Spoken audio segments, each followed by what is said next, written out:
ഇറാനുമായുള്ള വെടിനിർത്തൽ വന്നതിന് പിന്നാലെ ഇസ്രായേലിനെതിരെ ആക്രമണവുമായി വീണ്ടും യമനിലെ ഹൂതികൾ.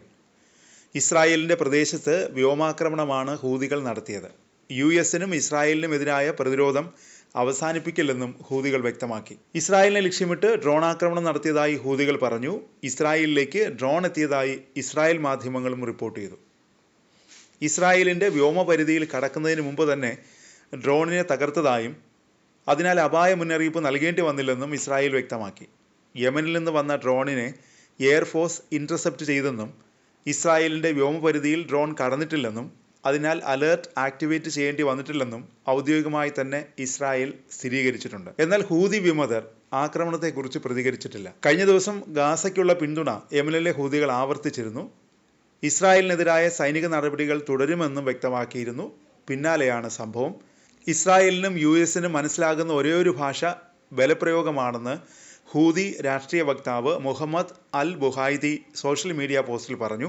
കഴിഞ്ഞ ഒക്ടോബർ മുതൽ ഹൂതികൾ ഇസ്രായേലിൽ ആവർത്തിച്ച് ആക്രമണം തുടരുന്നുണ്ട്. സമീപകാല വെടിനിർത്തൽ പ്രഖ്യാപനങ്ങൾ ഉണ്ടായിരുന്നിട്ടും ആക്രമണങ്ങൾ നിർത്താൻ ഉദ്ദേശിക്കുന്നില്ലെന്ന് ഹൂതികൾ സൂചന നൽകിയിരുന്നു.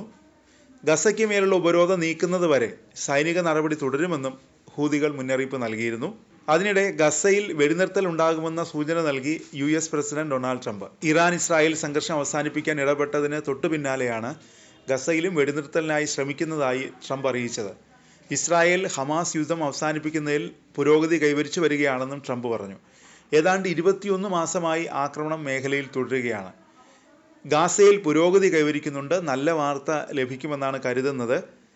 വെടിനിർത്തൽ കരാർ സാധ്യമാക്കുന്നതിൻ്റെ വളരെ അടുത്താണ് ഗാസയെന്നാണ് എൻ്റെ പ്രത്യേക ദൂതനായ സ്റ്റീവ് വിറ്റ്കോഫ് പറഞ്ഞത് ട്രംപ് പറഞ്ഞു. വെടിനിർത്തലിനുള്ള പുതിയ നീക്കങ്ങൾ ആരംഭിക്കുമെന്ന് ഖത്തർ ചൊവ്വാഴ്ച പറഞ്ഞിരുന്നു. ഇതിനായി ചർച്ചകൾ ഊർജിതമാക്കിയതായി അടുത്ത ദിവസം ഹമാസും പ്രതികരിച്ചു.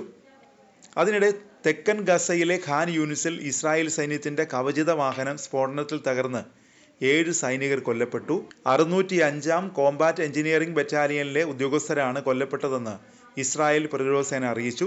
വാഹനത്തിൽ ഒരു ഫലസ്തീൻ ഭീകരൻ സ്ഫോടക വസ്തുക്കൾ സ്ഥാപിച്ചതായി IDF ആരോപിച്ചു. ഖാൻ യൂനിസിലൂടെ വാഹനം കടന്നു പോകുമ്പോഴായിരുന്നു സ്ഫോടനമുണ്ടായത്. ഉടൻ വാഹനം തീപിടിച്ചു. അഗ്നിശമന സേനാംഗങ്ങൾ തീയണയ്ക്കാൻ ശ്രമിച്ചെങ്കിലും ആരെയും രക്ഷപ്പെടുത്താനായില്ലെന്ന് ഇസ്രായേൽ അധികൃതർ അറിയിച്ചു. തെക്കൻ ഗസ മുനമ്പിൽ ചൊവ്വാഴ്ച നടന്ന പോരാട്ടത്തിനിടെ 605-ാം ബറ്റാലിയനിലെ ഒരു സൈനികന് ഗുരുതരമായി പരിക്കേറ്റെന്നും IDF അറിയിച്ചു.